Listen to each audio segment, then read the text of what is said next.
But don't forget, it's currently a $3 trillion asset. I think it goes to 100 trillion. The only way it gets there is to have more larger and larger pools of capital coming into the space. The game is to try and get some excess income. But if you don't invest, then you're always having to work for that excess income. Yeah. And you're not compounding the ability. This will make a higher return building any business you will ever build. These fancy SaaS businesses, they grow at like 50% a year. That's an amazing business. This thing grows at 150% a year.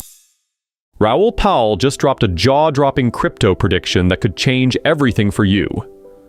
Imagine a world where Bitcoin grows by 30 times its current value. What if I told you that's just the beginning? The crypto space is exploding, and Pal's insight could be your ticket to financial freedom. Stick around as we break down his game-changing thesis and the future of crypto.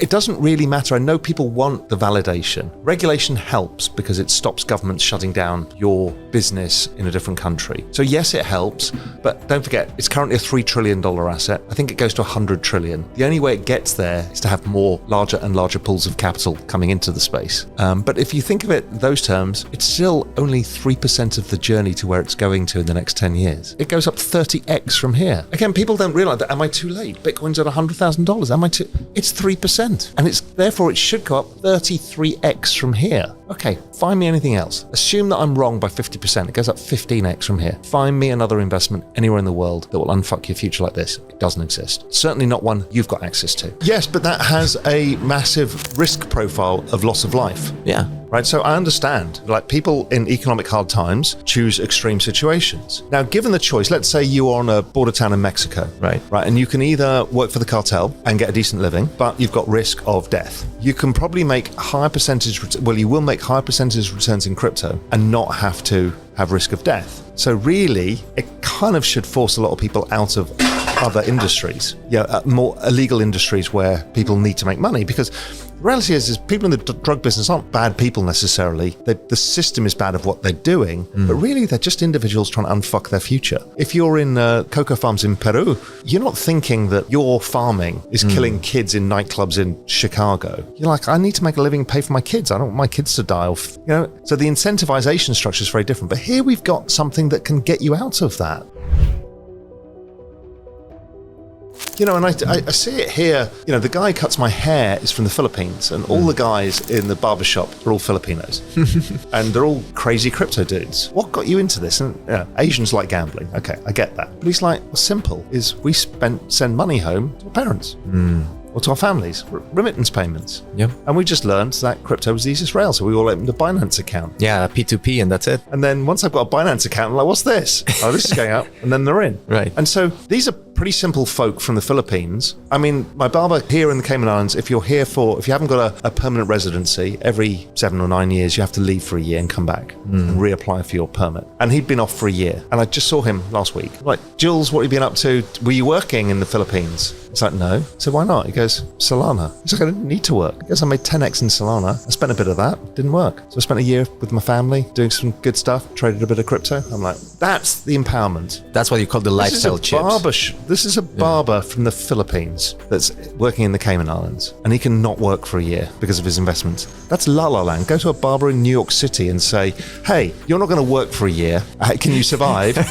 No. Zero. Not even for a week. You can earn income. Right. The game is to try and get some excess income. But if you don't invest, then you're always having to work for that excess income. Yeah. And you're not compounding the ability to get somewhere different in life that you want to. Was Gabe and a friend of mine, we had a council estate nearby me, and my closest, oldest friend grew up on the council estate. Their parents got to buy it for virtually nothing. Huge discount to its actual value. So it's like your airdropped a house. Jesus. And you buy it for 20 grand and it's worth 120 grand, right? So suddenly you buy the house. How do you buy the house? With a mortgage. Now you're financialized. These people went from creditors, because they used to have their savings, to debtors.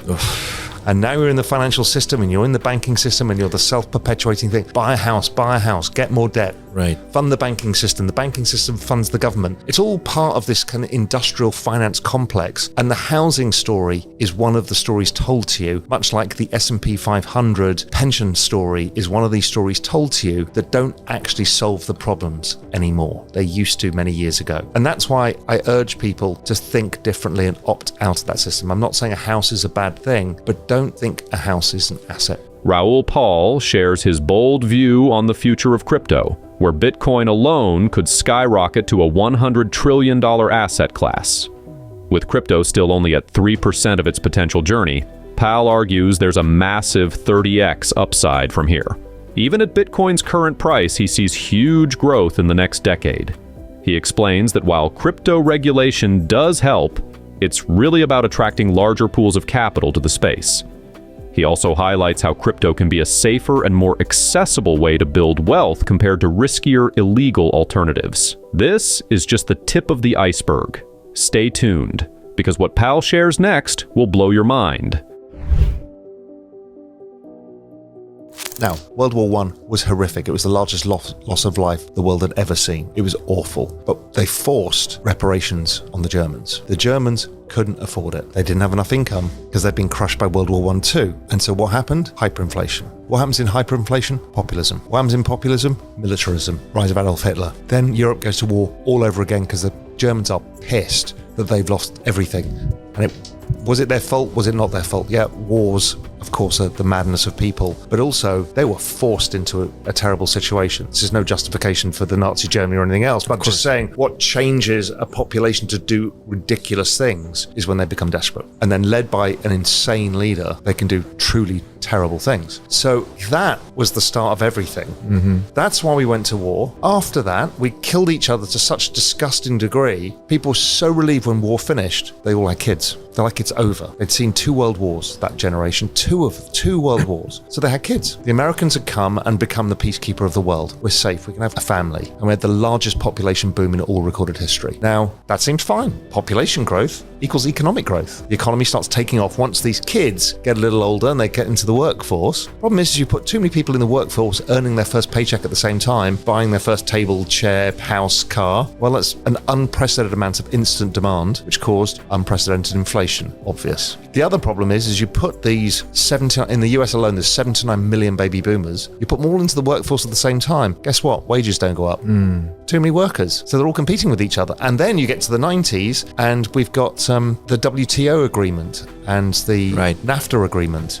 So now you're adding foreign workers into the equation. So you're competing with foreign workers and you're competing with all of your other baby boomers around you. Oh, and then we throw in the technological revolution of the computer. People talk and say, well, these are the richest generation of people ever. Utter bullshit. The rich baby boomers are the richest people who ever lived. The median baby boomer in the United States has $150,000 in their pension. Jesus. That's basically going to see them, let's assume they spend 50 grand a year. It's 3 years. How are they ever going to survive? Which is what's keeping them having to work in their 70s in Walmart. It's horrific. And their kids, the millennials, well, there was 86 million of them. It wasn't as large a percentage as the baby boomers were, but 86 million millennials, and guess what? Everyone's working 3 jobs. Why? Too many millennials. Look at what happened to university degrees. They were told this story, get a university degree. It's the most valuable thing you can do. You'll earn more money. All the millennials, being quite a compliant cohort, all went and got a university degree. Right. What happens? You devalued them. You debased university degrees to worthless pieces of paper. So then they all had to go and do master's degrees. And they were still worthless. So they forced you into doing it, telling you this is the only way to unfuck your future whilst fucking you with debt. Right. So the average master's degree student leaves with $120,000 in debt at the age of 24 years old,